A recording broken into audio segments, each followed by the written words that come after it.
everybody. My name is Cynthia Jones, and I'm an attorney with Sellers, Ayers, Dortch & Lyons here in Charlotte, North Carolina.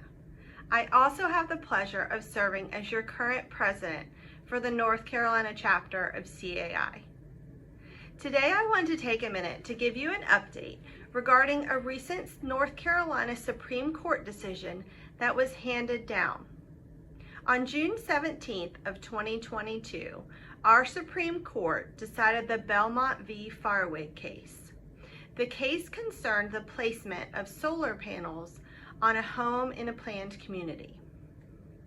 The Belmont Association was established in 2011.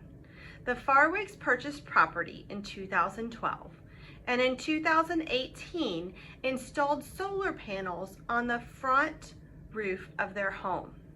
They did not apply for architectural approval for the panels, and when they subsequently applied for the architectural approval, it was denied.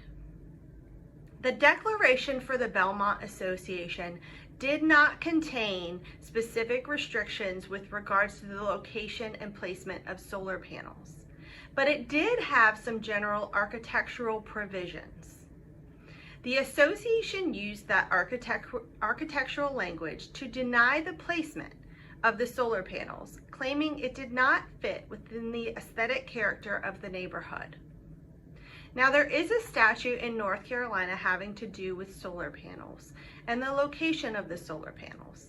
And the statute in North Carolina basically says that any covenant which would have the effect of prohibiting the installation of solar collectors is void and unenforceable unless one of two exceptions applies.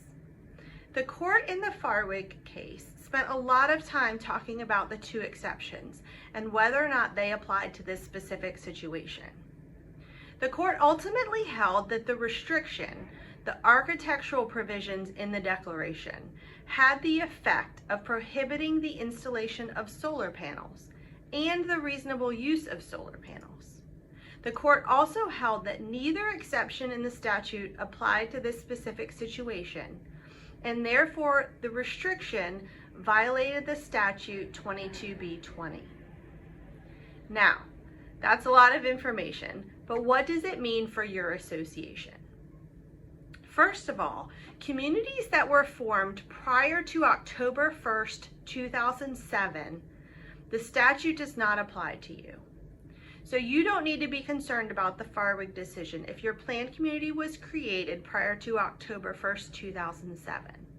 You can enforce both recorded restrictions in your declaration regarding the placement of solar panels and also architectural guidelines with regards to the placement, screening, and prohibition of solar panels. However, if you're a community where 22B20 does apply, those formed after October 1st, 2007, there's certain things you have to know. If you have a specific recorded restriction in your declaration that prohibits the location of solar panels in certain areas set out in 22B20, you can still enforce those provisions.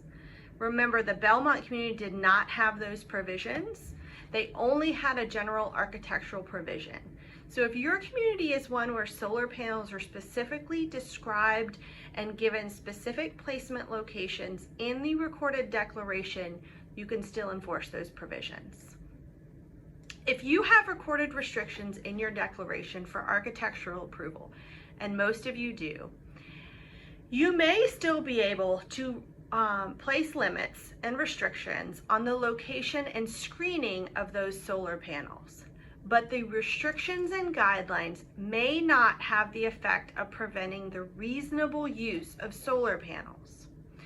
So even though you might like to say the preferred location is in the rear of the home, if for whatever reason the homeowner can't get sufficient power from the sun to run those panels located in the rear of the home, if you're only using your architectural guidelines to enforce that placement and it affects their reasonable use, they may no longer be enforceable.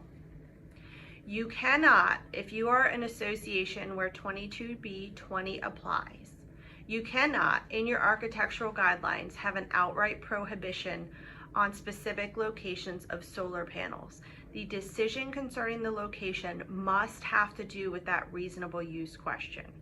Now, the court in Farbach did not go into details about what they meant by reasonable use, so we don't have a clear answer on that.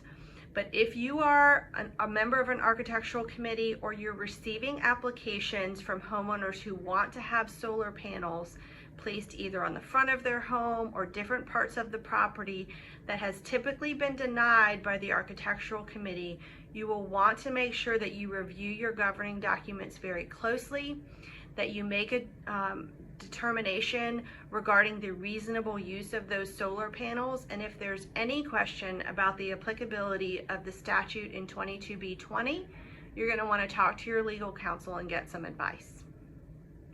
I hope this gave you a great update regarding solar panels. I'm sure we'll have more to come on that. Thank you for joining us today, and I hope to see you soon at our annual conference later in August. If you have not yet signed up for that conference, please don't wait any longer. Go to our website and register for that conference today, and we'll see you there in Wilmington. Thank you.